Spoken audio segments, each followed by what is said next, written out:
Olá, meus irmãos amados, graça e paz. Aqui quem está falando é Roberto, do canal Eterna Aliança Livre. Continuando a leitura, né? Vídeos anteriores aí eu li a primeira epístola, né, de João, e a segunda e a terceira epístola de João. Só vocês voltarem no canal que vocês vão ver e vão ler junto comigo e vão compreender que coisa maravilhosa que é a epístola de João. Agora, como prometido, agora a epístola de Pedro. Vamos começar essa leitura sensacional, cara.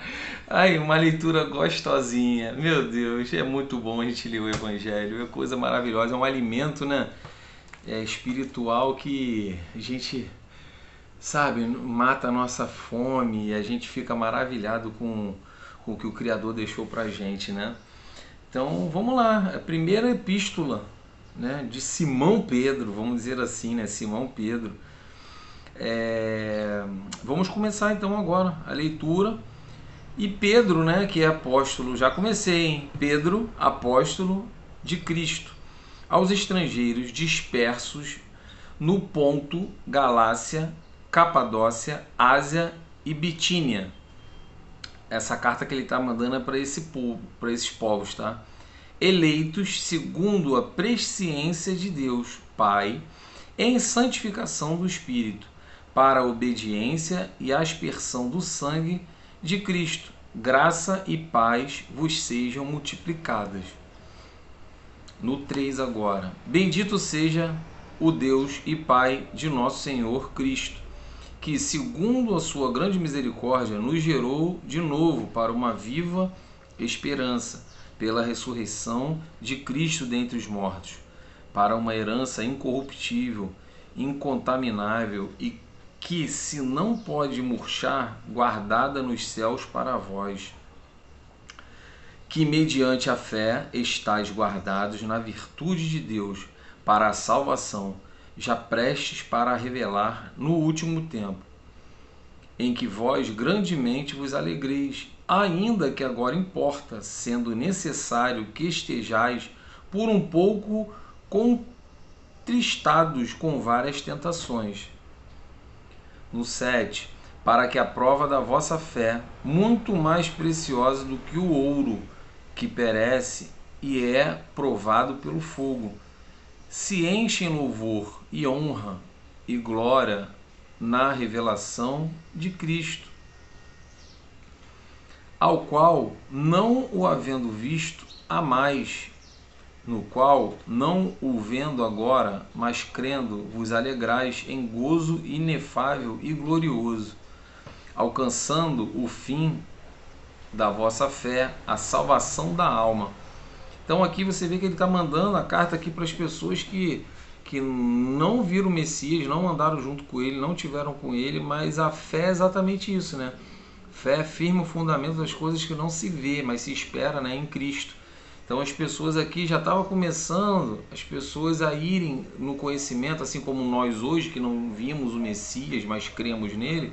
Aqui Pedro já estava começando a levar o evangelho para pessoas que nem tiveram contato com o Messias, mas que estavam crendo na existência dele, né? Então, e através disso, né, haveria a salvação da alma. No 10, da qual salvação inquiriram e trataram diligentemente os profetas, que profetizaram da graça que vos foi dada, indagando que tempo ou que ocasião de tempo o Espírito de Cristo que estava neles indicava anteriormente, testificando os sofrimentos que Cristo havia de vir e a glória que lhes havia de seguir. Então tu vê que os profetas lá, sem conhecer o Messias também, né, ele já profetizava a vinda do Messias, já tinham uma fé dentro deles, né? Então são homens com exemplo de fé.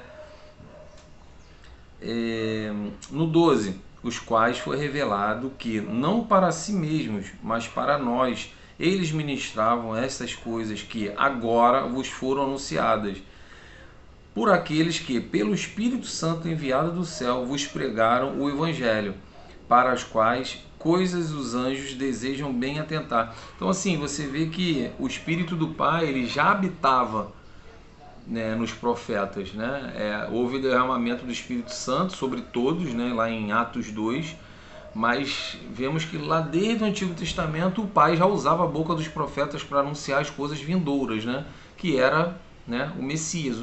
Tudo focava no Messias. Todas as falas dos profetas, ela trazia para a vinda do Messias.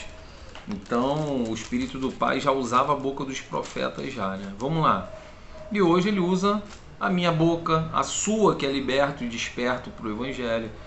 Então nós somos usados pelo Espírito do Pai. Vamos lá no 13. Portanto, cingindo os lombos do vosso entendimento, sede sóbrios e esperai inteiramente na graça que se vos ofereceu na revelação de Cristo. Olha só, gente, o Evangelho, ele sempre fala de entendimento, conhecimento, né? O Messias, ele fala que lá em Mateus 24, a maior preocupação dele não é terremoto, doenças. Quando os discípulos perguntaram para ele como seria o fim das coisas, né? A maior preocupação do Messias foi: acautelai-vos para que ninguém vos engane. A maior preocupação do Messias e do Criador também sempre foi que as pessoas fossem enganadas. Quando ele fala de liberdade, conhecereis a verdade, ela vos libertará, libertar a mente.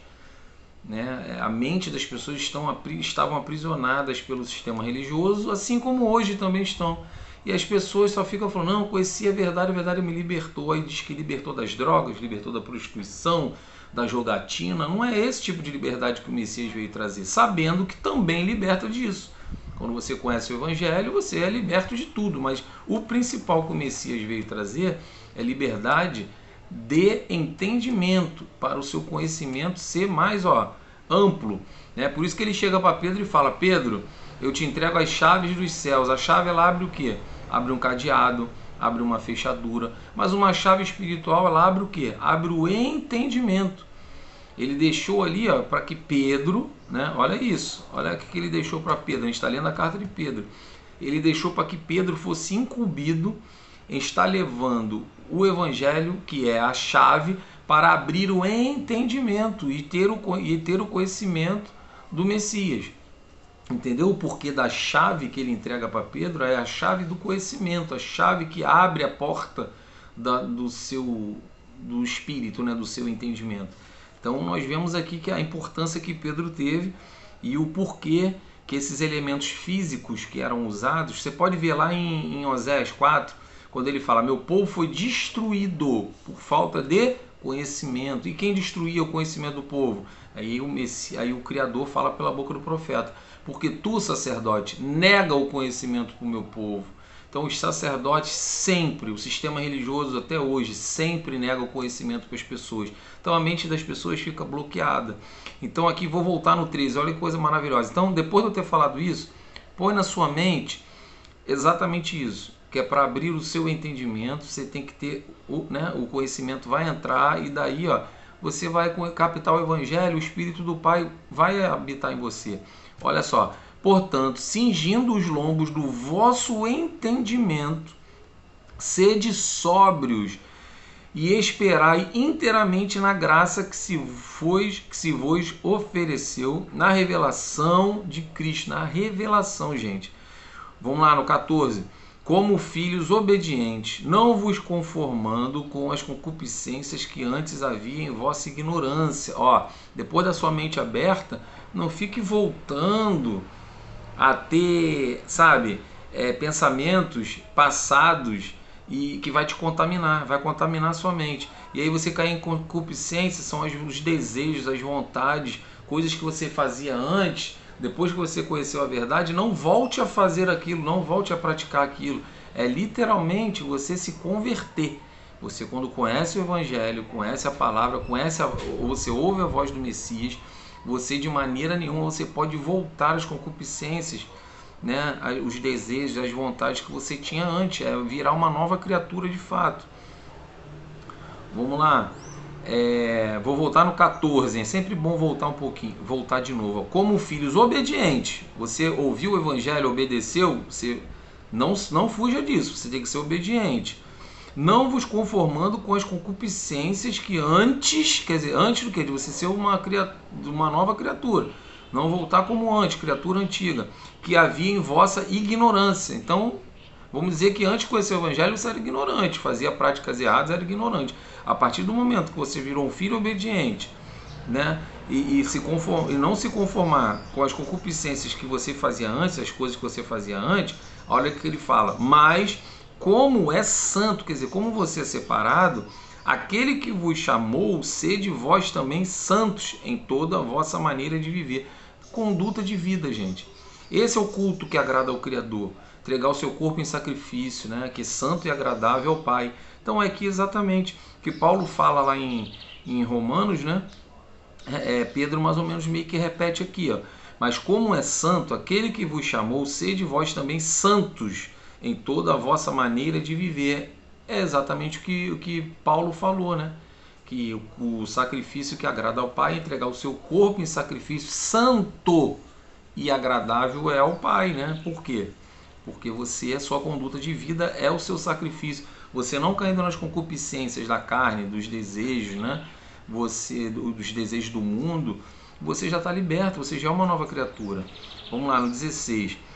Porquanto escrito está, sede santos, porque eu sou santo. Olha que beleza.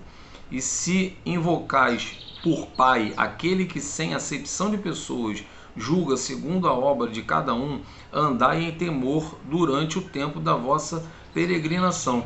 Então você vê aqui que o Pai, os judeus, eles sempre pensavam que até na hora de você repartir o pão, só podia repartir o pão entre os judeus. Se os judeus repartissem o pão com os gentios, na mente deles estava em pecado. Só que para o Pai não há dissensão de pessoas, não há acepção de pessoas.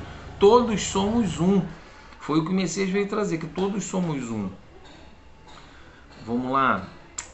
No 18. Sabendo que não foi com coisas corruptíveis, como prata ou ouro, que fostes resgatados na vossa vã maneira de viver, que por tradição recebeste dos vossos pais. Vou voltar em sabendo que não foi com coisas corruptíveis, como ouro, prata, que fostes resgatados da vossa vã maneira de viver.